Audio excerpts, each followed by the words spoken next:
In this video, I'm going to show you how to download Tinkercad files the easy way, whether you're working with a 3D design or a circuit. I'll walk you through the exact steps so you can export the right file type for 3D printing, modeling, PCB design, or sharing your work. If this tutorial helps you out, make sure to hit the like button and subscribe for more easy software guides. Let's get started.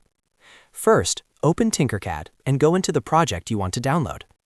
If you're working on a 3D design, make sure the design is fully open in the editor. If you're working on a circuit, open the circuit project you want to export. The process is slightly different depending on what kind of file you're using, so I'll cover both. If you have a 3D design open, look for the Export button in the top right corner of the toolbar. Click it, and Tinkercad will show you several export options. If you want to 3D print your model, choose STL. This is the most common format for 3D printing and works with most slicer programs. If you need a file for another 3D modeling program, you can choose OBJ. This format is useful for more advanced models and can keep the structure organized for other software.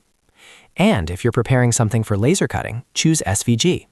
This exports a 2D slice of your design where it intersects the work plane, which is perfect for flat cutting workflows. Once you select the format you want, Tinkercad will automatically download the file to your computer. In most cases, it goes straight to your default downloads folder, so after a moment, you can open your downloads and find it there. From there, you can move it into your project folder, upload it to slicing software, or import it into another design tool. Now, if you're working with Tinkercad circuits, the process is similar but with a few different options. Open the specific circuit project you want to export, then click the Export button in the top right corner. Tinkercad will give you export choices depending on what you need. If you want to send your board layout to PCB design software like Autodesk Eagle, choose BRD. That gives you a format that can be used for board development and further electronics work. If you want a visual copy of your circuit instead, you can use the Share option.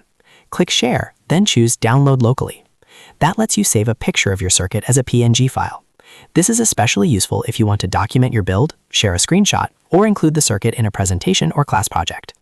So, to quickly recap, use Export for 3D designs to download STL, OBJ, GLTF, or SVG depending on your goal, and use Export or Share for circuits depending on whether you need a BRD file or a PNG image. Once you know which format fits your project, downloading from Tinkercad is very straightforward. If this video helped you, please give it a like, subscribe to the channel, and turn on notifications so you never miss a new tutorial. Thanks for watching, and I'll see you in the next one.